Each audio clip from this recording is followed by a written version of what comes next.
Seems your paramour was also something of a business associate. Ed Henderson told several people that you had blackmailed him into diverting those funds from the city elementary school's hot lunch program into your library's acquisition department. And then a funny thing happened, Miss Pratt. He was crossing the street in front of his office the other day, and somebody harpooned him. Yes, I read about that. Dreadful, really, harpooning a man in broad daylight. Oh, and on Lincoln's birthday. Your grief is moving.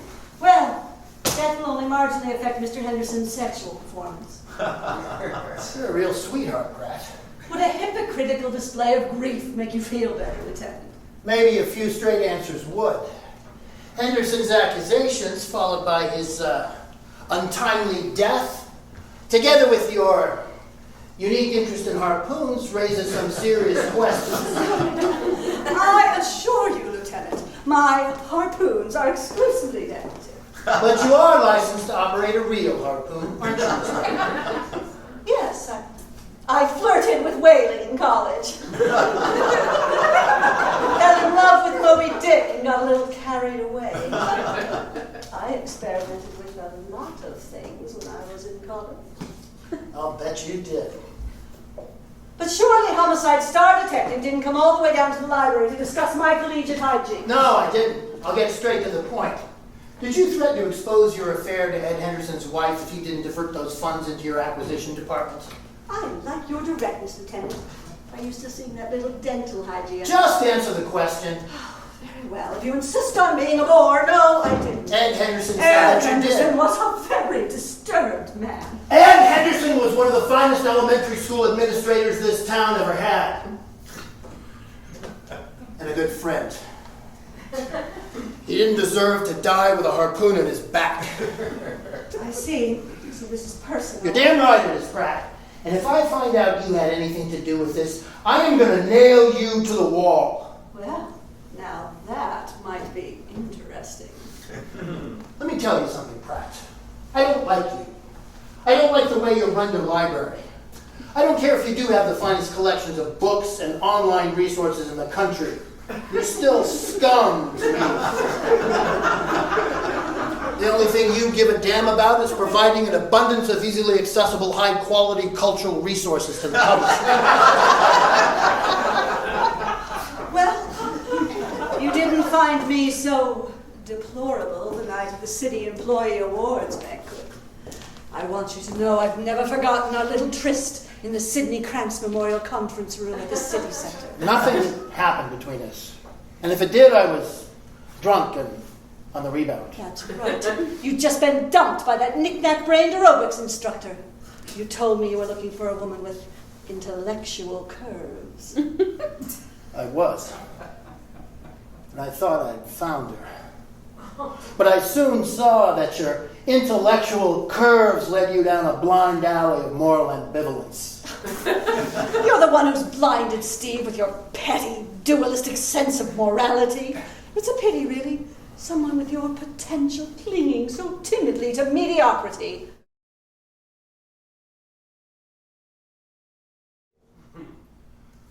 Looks like you'll be going back to Earth sooner than I planned. What? Why?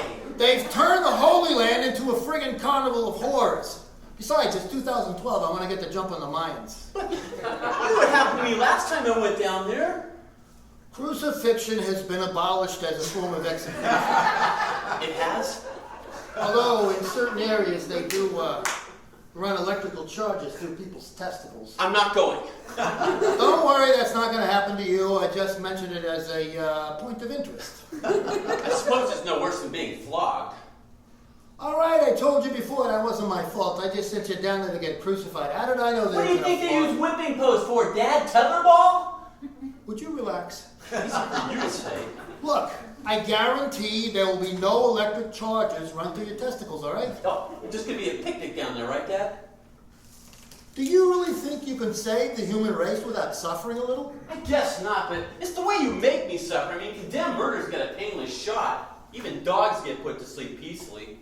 Son of God, they nailed to a cross. You don't build a religion around a savior who gets killed by a painless shot. I mean, can you imagine people going around with little syringes on chains around their neck? What the hell kind of religion is that? All right, well then what about poison wine? Poison wine? Yes, it would have been so much simpler. While I'm at the Last Supper, Judas slips me some poison wine.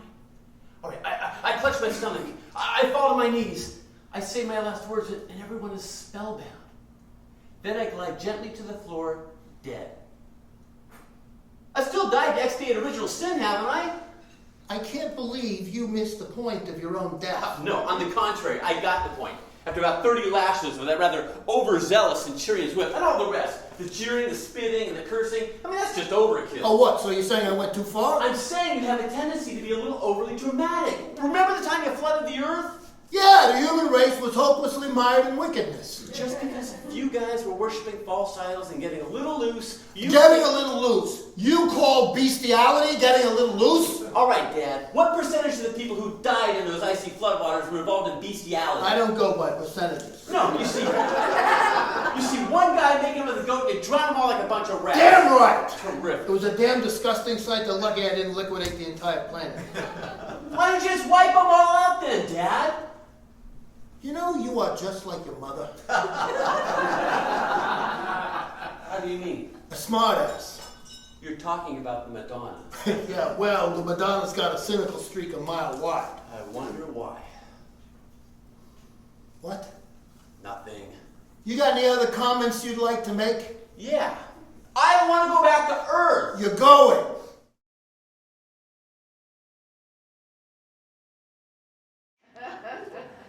Most of you know there have been various sordid allegations swirling around me in the media recently, and up until now I have steadfastly denied them all. And I continue to deny them. Well, most of them anyway, although not steadfastly.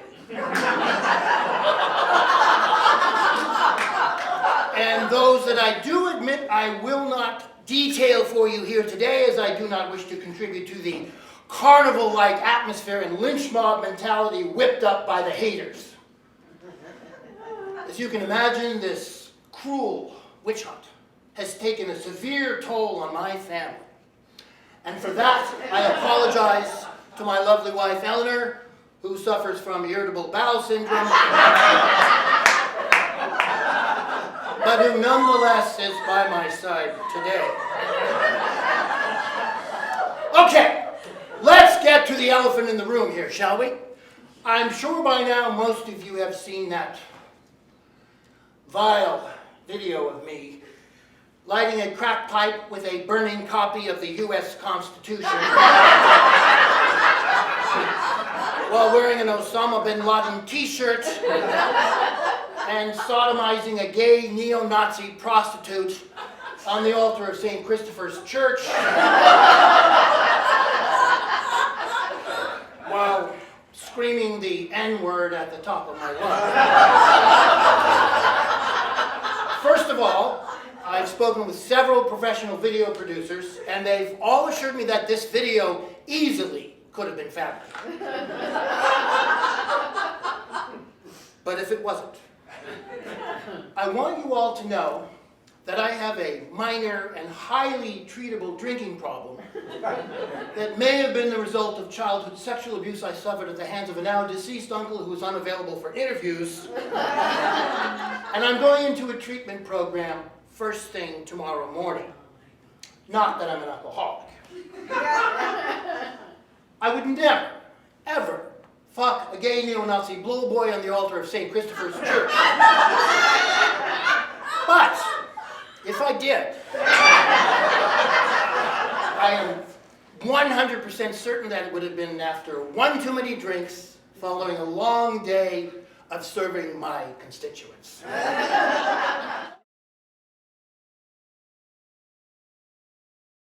Tell me, Sunshine, about this Sunfish place you live. Oh, It's a commune, Mom.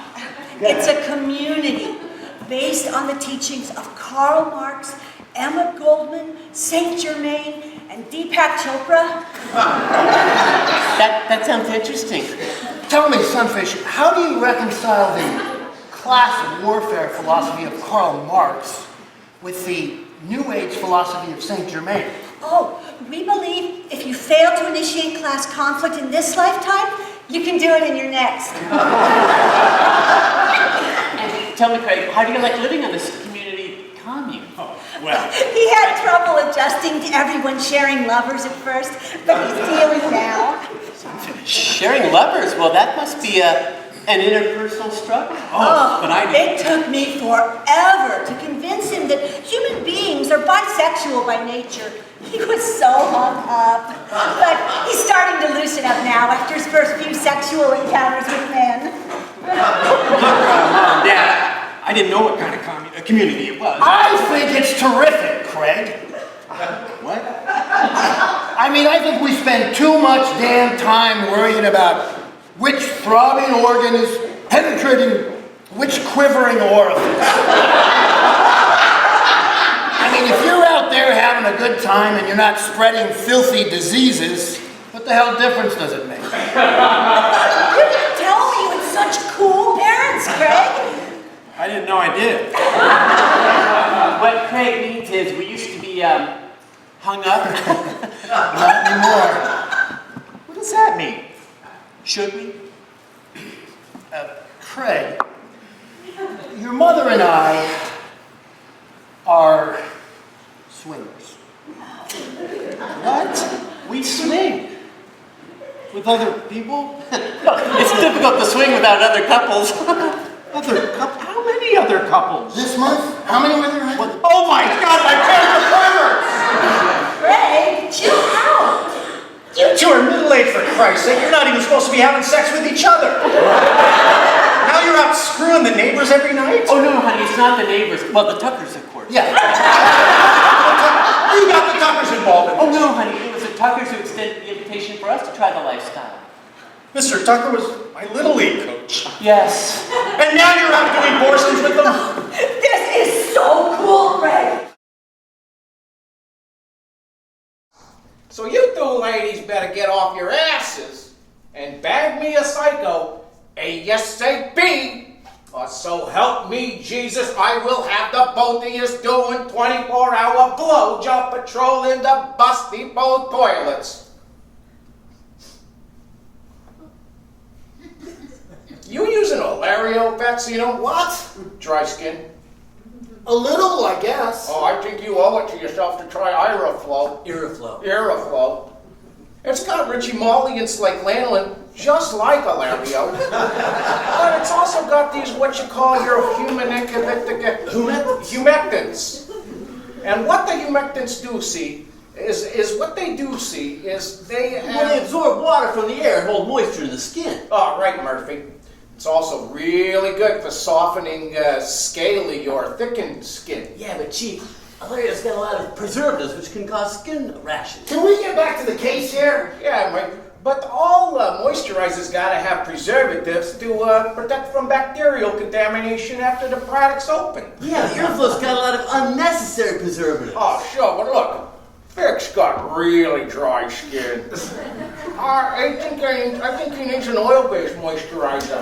I would think an unscented hand body moisturizer with propylene glycol to eliminate moisture loss. Exactly. Jesus Christ, what is all this shit about moisturizers? I'm trying to solve a fucking murder here, and you two are doing a gay infomercial for skin moisturizer. This is homicide, for Christ's sake. We get dry, cracking skin, but we still go after the killers. We don't sit around like a bunch of bitches at a baby shower comparing fucking moisturizers. What? I only got you the Olario because you were complaining to me about your hands last week. I didn't ask you to buy me skin moisturizer and body wash. I still have the receipts. I can take them back. Look, it's not that I don't appreciate Listen, it. Faxino. He was just watching out for his partner's back. You know, you got your lives in each other's hands. What does that have to do with skin moisturizers?